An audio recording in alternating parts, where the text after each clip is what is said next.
साथियों नमस्कार। समस्त भारतवर्ष के होमगार्ड जवानों, नगर सैनिक जवानों, गृह रक्षक जवानों, गृह रक्षक वाहिनी जवानों, गृह रक्षक बल और स्वयंसेवक जवानों, अंग्रेजों के जो पार्लियामेंट में कानून भारत का बना था उसके तर्ज पर और 1911 में जो अंग्रेजों ने पार्लियामेंट में अपना संविधान की अनुच्छेद भारतवर्ष में 1949 में भी लागू किए गए। भारत आज़ाद जब किया गया था, जब सारी शर्तें जितनी भी थी वो अंग्रेजों की मानी गई। कल हमने बताया था 1911 और 1949 फ्रेज के बारे में बताया था, संविधान के बारे में बताया था। थोड़ा सा ध्यान आप लोगों ने भी दिया जाए। हाथ जोड़ के विनती है, सरकार से लड़ाई है हमारी आपसी कोई लड़ाई नहीं है किसी प्रकार की। सबसे हाथ जोड़ के नमस्कार है। तो साथियों, भारत सरकार अधिनियम 1935 में ही अंग्रेजों ने बना दिया था। भारत सरकार ने मान्य भी कर लिया था, उस टाइम मान्य कर लिया था, क्योंकि कुछ सांसद जो से हमारे भी चुनाव होने के बाद उसमें शामिल हो गए। उनके ज़्यादा प्रतिशत थे, हमारे कोई 1-8% था, तो उसमें तो वो क्या कर सकते थे, कुछ किया नहीं।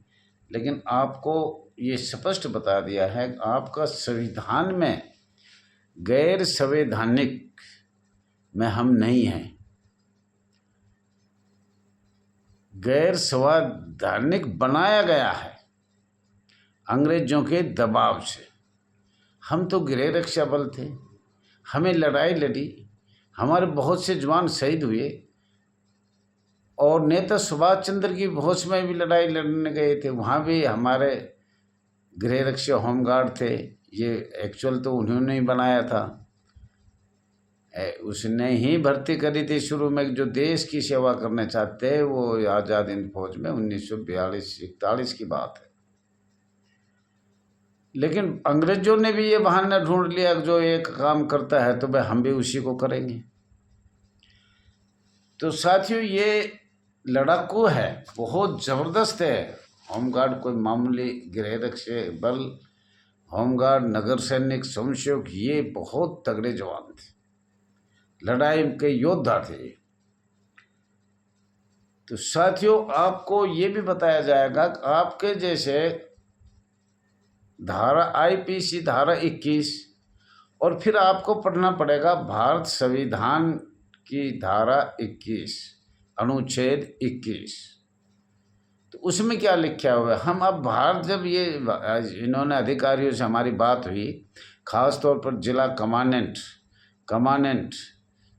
और पुलिस अधिकारियों से, तो ये कहते हैं कि भाई आपका तो कोई अधिकार भारत में है ही नहीं, आप तो गैर संवैधानिक बनाए हो केंद्र सरकार ने।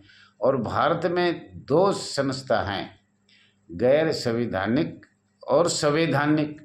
तो संवैधानिक तो वो होता है जो पदाधिकारी आपके ऊपर बैठे हुए हैं, जिला कमांडेंट वगैरह, एसएस वगैरह, मंडलीय कमांडेंट, ये संवैधानिक पदाधिकारी, ये सरकार की तरफ से बैठे हैं। उसमें एक लोक सेवक स्टेटों का है, एक केंद्र शासित प्रदेश का है। तो उनने आदेश किया है कि भाई तुम इस तरह का कार्य करना होगा। ये गैर संवैधानिक का मतलब है आपका कानून केंद्र सरकार या राज्य सरकार बनाती है, उसको गैर संवैधानिक कहते हैं। और संवैधानिक में होता है परमानेंट। और हमारा कानून तो केंद्र बनाए चाहे राज्य सरकार बनाए चाहे कोई सी भी सरकार बनाए, वो गैर संवैधानिक होता है। ये आपको बताया बार बार। और आपको अनुच्छेद 21 हुआ, 19 हुआ, 23 हुआ, 226 हुआ, ये सब हम बताएंगे आपको। तो हमारे अधिकारी, होमगार्ड विभाग के अधिकारी और पुलिस के वरिष्ठ अधिकारी, वो ये कहते हैं कि आपको संविधान का कोई अधिकार नहीं है, आप संगठन नहीं बना सकते। और हम कह रहे हैं कि हम अनुच्छेद 19 के तर्ज पर बोलने का भी अधिकार है हमारा और संगठन का भी अधिकार है, ये भी हम सब बताएंगे। साथियों, ये आपका अपना channel RS Dahiya x home guard में स्वागत है। और आपने भारत के संविधान की मानवाधिकार की ही बात हम ज़्यादा बताएंगे। जो हमारे ऊपर वरिष्ठ अधिकारी माननीय पुलिस IPS IAS बैठे हैं, उनका जिला कमांडेंट तो क्या है क्या, ये तो क्या बोल रहे हैं इनके बारे में, जितना बोल रहे उतना कम। इनको तो पैसे लेता ही मत बोले। जिला कमांडेंट को कोई कानून का नहीं पता, वो तो अनपढ़ भी बना लिए थे उस टाइम में। जब हम जाते थे तो जो पैसा दे देता उसको भाई वो परमानेंट बना देते, ट्रेनिंग करवा देते। जिसकी ट्रेनिंग कहाँ होती है? नागपुर में। तो उसमें ट्रेनिंग होके तो वो अपने बन जाता था, इंस्ट्रक्टर बना दिया या कोई और हवलदार बना दिया या स्टोरमैन बना दिया, कुछ भी बना दिया। और वो ऐसे पढ़ते पढ़ते घिसते पढ़ते जिला कमांडेंट बन गए एक वॉलंटरी से। तो और हम नहीं बने, उनसे पढ़े लिखे भी थे, वो भी नहीं बनाए। क्यों? वहाँ तो पैसे चलते थे, आज भी चल रहे हैं, पहले भी चल रहे थे। और हमने भारत सरकार से बार बार कहा है, एक जिला कमांडेंट से ऊपर जयसिंह रोड प्रभाग तक IPS IAS का इनका रिकॉर्ड देखा जाए, आय से ज़्यादा कितनी आमदनी है। ये तो सीधा रिकॉर्ड पड़ा, एक जिला कमांडेंट। हम अपना घर परिवार नहीं चला सकते, वो लाखों रुपया तनख्वाह लेते, लाखों करोड़ों रुपए रिश्वत के भी महीने में ले रहे। अब उसका हिस्सा कितना है इसके बारे में कोई नहीं बता रहा। जो रिटायर होगा वो भी नहीं बता रहा।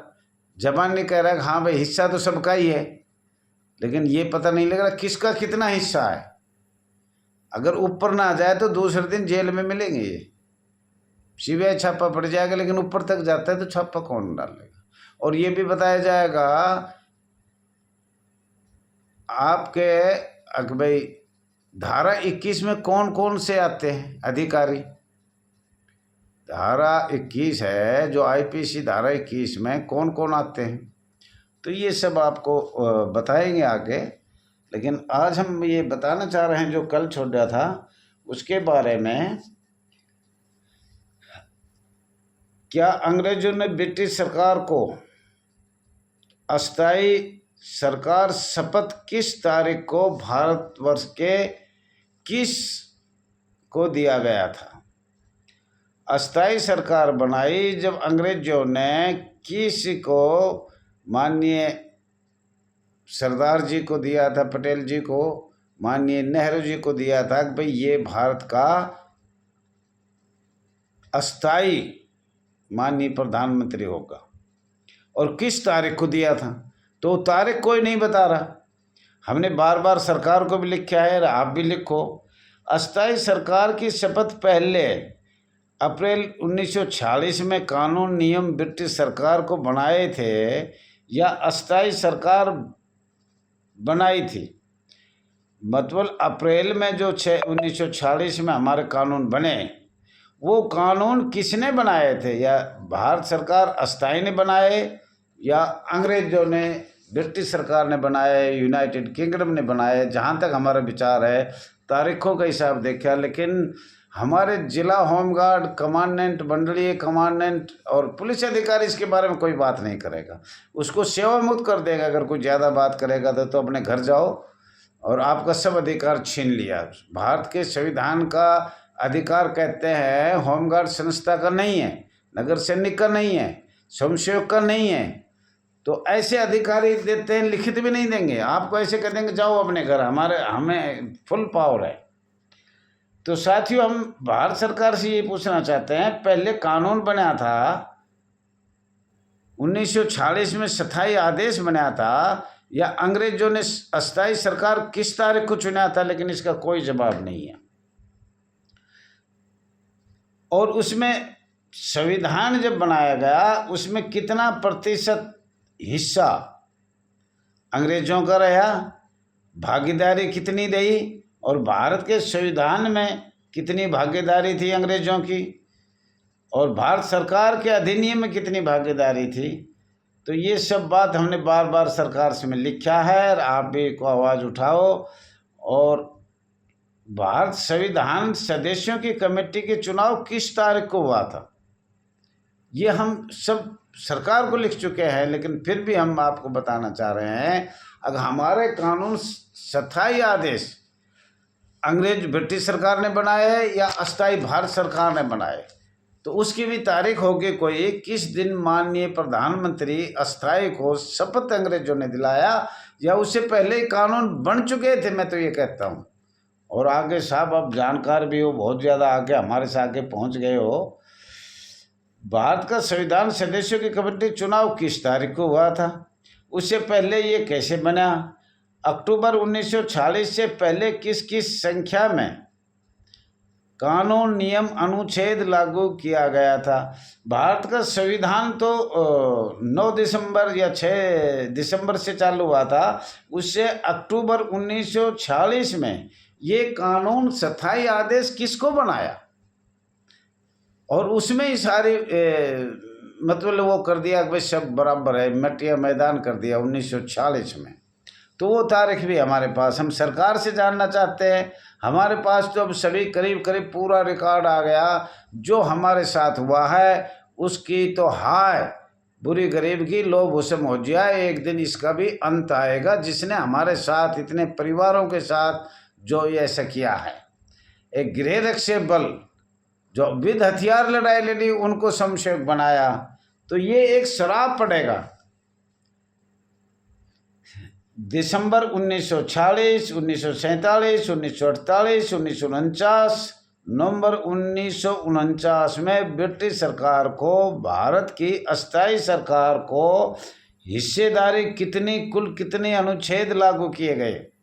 जब अस्थायी सरकार ने ये अनुच्छेद लागू किए गए, तो क्या स्थायी सरकार को फिर कभी माननीय संसद में रखा गया था? जितनी हमने आवाज़ उठाई, कितनी बार हमने कहा है कि ये अस्थायी सरकार को अनुच्छेद लागू किए गए थे, और अब हम चाहते हैं स्थायी सरकार इन पे विचार करे, इसका भी देख ले। परंतु इस बात को 80 साल से कोई नहीं सुन रहा। अंग्रेजों का दबाव अब तो नहीं है, पहले दबाव था 1965 या 70 ताईं। 1946 से 1970 तक अंग्रेजों ने अपना अधिकार जमा रखा था भारत में। अब तो कोई अधिकार नहीं है। तो अभी उन अनुच्छेद जो 26 नवंबर 1949 में जो कानून लगे, अर्धसैनिक बल पे लगा या वो नगर सैनिक बल पे लगा, गृह रक्षक बल पे लगाया, या जो जिस भी संस्था में लगाए, उसमें एक संस्था परमानेंट भी करी 26 जनवरी नवंबर 1949 में। 1860 का 45 में एक संस्था केंद्रीय रिजर्व पुलिस बल, तो कितने बल बने थे? सारे परमानेंट, गृह रक्षा बल कैजुअल रखा गया।